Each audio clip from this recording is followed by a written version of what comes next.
So మీకు అసలు శాలరీలు ఏం మిగలట్లేదు, సేవింగ్ చేయడం కుదరట్లేదు అంటే ఇప్పుడు నేను ఖర్చులు తగ్గించుకోవడానికి ఛాన్సెస్ ఉన్న ఒక 20 పాయింట్స్ ఎక్స్ప్లెయిన్ చేస్తాను. ఇవి కనుక మీరు అబ్జర్వ్ చేసి ఒకవేళ ఈ ఖర్చుల్లో మీరు ఏమైనా పెడుతున్నారంటే వీటిని తగ్గించుకొని మీరు ఆ డబ్బుని ఇన్వెస్ట్మెంట్కి చేసుకోవచ్చు.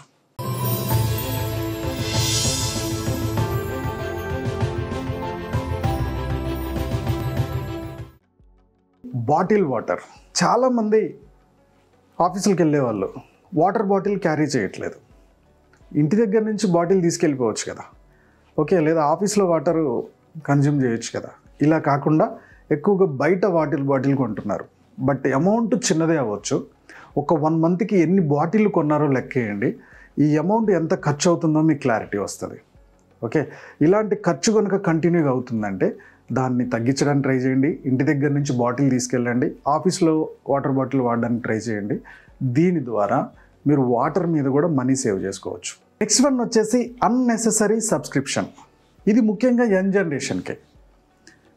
వీళ్ళు ప్రతి సబ్స్క్రిప్షన్ ఉంటుంది. నెట్ఫ్లిక్స్ ఉంటుంది, అమెజాన్ ప్రైమ్ ఉంటుంది, ఆహా ఉంటుంది, ఓకే, ఇలా అన్ని సబ్స్క్రిప్షన్స్ ఉంటాయి. సో ఇన్ని సబ్స్క్రిప్షన్స్ ఉన్నప్పుడు మీరు వాటిని ఎంతవరకు యూజ్ చేయగలుగుతున్నారు? ఎగ్జాంపుల్కి రోజుకి ఒక 30 నిమిషాలే మీరు చూడగలుగుతున్నారు, లేదా 1 అవరే చూడగలుగుతున్నారు. 1 అవర్ జస్ట్ ఒక మూవీనో లేకపోతే ఒక సిరీసో చూస్తున్నప్పుడు ఇన్ని సబ్స్క్రిప్షన్స్ ఎందుకు? ఈ డబ్బులన్నీ ఎందుకు ఉత్తగా వేస్ట్ చేసుకోవడం కదా? అవసరమైన దాన్ని మాత్రమే తీసుకోండి. మిగిలిన సబ్స్క్రిప్షన్స్ తీసేస్తే మీకు మనీ చాలా సేవ్ అవుతుంది. ఈ సేవ్ అయిన మనీని ఎక్కడైనా ఇన్వెస్ట్ చేసుకోవచ్చు కదా. నెక్స్ట్ వన్ వచ్చేసి బ్రాండెడ్ మెడికేషన్. ఏదో ఒక హెల్త్ ప్రాబ్లం వస్తుంది, కొంతమంది కన్సిస్టెంట్గా టాబ్లెట్స్ వాడాల్సి వస్తూ ఉంటుంది. ఈ కన్సిస్టెంట్గా టాబ్లెట్స్ వాడుతున్నప్పుడు డాక్టర్స్ కొన్ని బ్రాండెడ్ టాబ్లెట్స్ని సజెస్ట్ చేస్తారు. మనకు కూడా వాటి మీద నాలెడ్జ్ లేదు కాబట్టి డాక్టర్ ఏది రాస్తే అదే తీసుకుంటాం. కానీ సెంట్రల్ గవర్నమెంట్ కూడా ఒక రూల్ తీసుకొచ్చింది. జనరిక్ మెడిసిన్, మీకు బ్రాండెడ్ మెడిసిన్స్లో ఏమేమైతే వాడుతున్నారో, ఏ ఇంగ్రీడియంట్స్ అయితే ఉన్నాయో ఆ ఇంగ్రీడియంట్స్ తోటి ఆల్రెడీ కొన్ని మెడిసిన్ ఉంటాయి. ఈవెన్ సెంట్రల్ గవర్నమెంట్ కొన్ని ఫార్మసీలు కూడా ఓపెన్ చేసింది. సేమ్ మీరు ఆ స్లిప్ తీసుకెళ్తే వాటికి జనరిక్ మెడిసిన్ ఇచ్చేస్తారు. దీనివల్ల మీ మెడిసిన్ ఖర్చులు దాదాపుగా 60% తగ్గుతున్నాయి. So same formula, just company పేరు తేడా ఉంటుంది అంతే. దీనికోసం మనం సేమ్ అదే బ్రాండెడ్ కావాలని పోతే దాని మీద ఖర్చు ఎక్కువ పెరుగుతుంది. జనరిక్ దానికి వెళ్తే ఖర్చు తగ్గుతుంది. నెక్స్ట్ వన్ వచ్చేసి ఎక్స్టెండెడ్ వారంటీస్. ఇవి ముఖ్యంగా ఎలక్ట్రానిక్స్ వాటి మీద ఎక్కువగా ఉంటున్నాయి. ఓకే, ఎగ్జాంపుల్కి నేను ఒక ల్యాప్టాప్ తీసుకున్నాను. ఆ ల్యాప్టాప్కు నాకు 2 years వారంటీ ఉంది. ఇంకొద్దిగా ఎక్స్టెండ్ చేస్తే, ఇంకొక 2 years ఎక్స్టెండ్ చేస్తే ఇంకొద్దిగా ఎక్కువ కట్టాలి అమౌంట్. ఆ ఎక్స్టెండెడ్ దాని మీద మనకి ఎలాంటి యూజ్ ఉండదు బాస్. ఎలక్ట్రానిక్స్లో దాని లైఫ్ టైమే ఉండడం 2 to 3 years లేదా 4 years. ఓకే, దీన్ని ఎక్స్టెండ్ చేసుకుంటూ వెళ్ళిపోతే దానికి ఆ టయానికి రిప్లేస్మెంట్ ఇస్తున్నది ఏదైతే ఉందో అది 80% ఆ రిప్లేస్మెంట్ ఏమి ఇవ్వట్లేదు అనేది సర్వేలో తేలుతుంది. ఈ ఎక్స్టెండెడ్ మెంబర్షిప్ మీద ఎక్కువ డబ్బులు ఖర్చు చేయకండి, తీసేయండి. ఈ ఖర్చు తగ్గించుకోండి, దాన్ని ఎక్కడైనా ఇన్వెస్ట్ చేసుకున్నా బెటర్. నెక్స్ట్ వన్ వచ్చేసి ఇంపల్స్ పర్చేజ్. ఈ ఇంపల్స్ పర్చేజ్ ఎలా ఉంది అంటే అవతల ఏదో తీసుకున్నారు, ఓకే, సో అది మన దగ్గర కూడా ఉండాలి. మన దగ్గర డబ్బులు లేకపోయినా క్రెడిట్ కార్డ్ నుంచి కొనేస్తున్నాం. అలాగే మీరు సూపర్ మార్కెట్కి ఎవ్రీ మంత్ అవసరం అవుతున్న మీ గ్రాసరీస్ తీసుకోవడానికి వెళ్ళారు. మీరు పేపర్ మీద ఏం రాసుకోకుండా వెళ్ళిపోయారు. సో మీరు మొత్తం సూపర్ మార్కెట్ ఎత్తుకుతూ ఉంటే మీకు పెద్దగా అవసరం లేనివి కూడా అందులో వేస్తూ ఉంటారు. మామూలుగా పేపర్ మీద రాసుకొని లిస్ట్ ప్రిపేర్ చేసుకొని వెళ్తే 3000 అయ్యేటిది మీరు లిస్ట్ ప్రిపేర్ చేసుకొని వెళ్ళకపోవడం వల్ల 5000, 6000 కూడా అవుతుంది. మనకు కావాల్సిన దానికన్నా మిగిలిన అన్నీ ముందు కనబడేటట్టు చేస్తారు, తర్వాత మనకు అవసరమైన ఎక్కడెక్కడో చివరిలో పెడతారు. సూపర్ మార్కెట్ టెక్నిక్ అది, సైకలాజికల్ టెక్నిక్ అది. మనం అందులో ఇరుక్కుపోతూ ఉంటాం. ఇది ఇంపల్సివ్ పర్చేస్. అలా కాకుండా మీరు ఆన్లైన్ షాపింగ్ చేస్తున్నారు. ఆన్లైన్ షాపింగ్లో ఏదో ఆఫర్ ఇచ్చారు, 1 day ఆఫర్ అని, 2 day ఆఫర్ అని, రేపు అయిపోతుంది, ఎల్లుండి అయిపోతుంది, గంటలో అయిపోతుందని.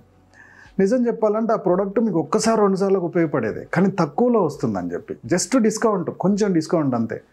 బయట చూసుకుంటే డిస్కౌంట్ తక్కువే. ఆ డిస్కౌంట్ వస్తుందని దాని మీద ఎక్కువ ఖర్చు పెడుతూ ఉంటారు. ఇలాంటి ఇంపల్సివ్ పర్చేజ్ కనుక మీకు ఏమన్నా ఉంటే దీన్ని ఆపండి. దాదాపుగా 60% ఖర్చులు ఈ ఇంపల్సివ్ పర్చేజ్ మీదనే జరుగుతుందనేది ఒక సర్వేలో కన్ఫర్మ్ అయింది. ఓకే, మనకు కావాల్సింది మనం క్లారిటీ ఉన్నంతసేపు మన డబ్బులు రూపాయి వృధా పోదు. మనం ఎమోషనల్గా పర్చేజ్ చేస్తున్నప్పుడే డబ్బులు వృధా అవుతున్నాయి. నెక్స్ట్ వన్ వచ్చేసి ఈటింగ్ అవుట్ సైడ్. హోటల్స్లో, రెస్టారెంట్లో ఈ ఫుడ్ మీద అయిన ఖర్చు 2022లో 1381 బిలియన్ కోట్లు అంట. సో ఫుడ్ మీద బయట ఎక్కువగా ఖర్చు అయిపోతుంది. చాలామంది బయట తినడానికి ఎక్కువగా ట్రై చేస్తున్నారు. దీనివల్ల ఒక పక్క డబ్బులు పోతున్నాయి, రెండోది హెల్త్ కూడా ఖరాబ్ అవుతుంది కంటిన్యూగా బయట తినటం వల్ల.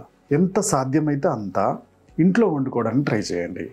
మంత్లో ఒక్కసారి 2 సార్లు బయట తినడానికి ట్రై చేయండి. దీనివల్ల చాలా మనీ సేవ్ అవుతుంది. ఆ సేవ్ అయిన మనీని ఇన్వెస్ట్ చేసుకోవచ్చు. నెక్స్ట్ వన్ వచ్చేసి హై ఇంట్రెస్ట్ డెప్ట్. ఆర్బీఐ లెక్క ప్రకారం 1.45 ట్రిలియన్ అమౌంట్ క్రెడిట్ కార్డ్ నుంచి స్వైప్ చేస్తున్నారంట. దీంట్లో దాదాపుగా 30% జనాలు టయానికి పే చేయడం ఫెయిల్ అవుతున్నారు. దీనివల్ల హై ఇంట్రెస్ట్ పే చేస్తున్నారు. ఓకే, బయట మీరు తెచ్చుకునే వడ్డీ కన్నా 3 రూపాయలు, 4 రూపాయలు, 5 రూపాయలు వడ్డీ పడుతుంది. ఓకే, సో మీరు క్రెడిట్ కార్డ్ నుంచి వాడుతుంటే క్రెడిట్ కార్డ్ కట్టగలుగుతామా లేదా, టయానికి అది రీపే చేయగలుగుతామా లేదా, ప్రాబ్లం అవుతుందా అనేది ఒక్కసారి క్రాస్ చెక్ చేసుకొని దీని జోలికి వెళ్ళాలి. దీనివల్ల ఎక్స్ట్రా మీరు పే చేసే ఇంట్రెస్ట్ ఏదైతుందో అది మీకు సేవ్ అవుతుంది. నెక్స్ట్ వన్ వచ్చేసి హై ఎక్స్పెన్స్ రేషియో. మీరు ఒకవేళ మ్యూచువల్ ఫండ్స్లో ఇన్వెస్ట్ చేస్తున్నారు అనుకున్నాం. మ్యూచువల్ ఫండ్స్లో ఇన్వెస్ట్ చేస్తున్నప్పుడు దాదాపుగా మీరు ఒక 5,000 10 ఇయర్స్ కనుక ఇన్వెస్ట్ చేశారు. ఓకే, సో ఒక దాంట్లో ఎక్స్పెన్స్ రేషియో 1% ఉంది. అంటే 10 సంవత్సరాలకి దాదాపుగా 62,000 మీరు ఎక్స్పెన్స్ రేషియో కడతారు, వాళ్ళకి ఫీజు కడతారు.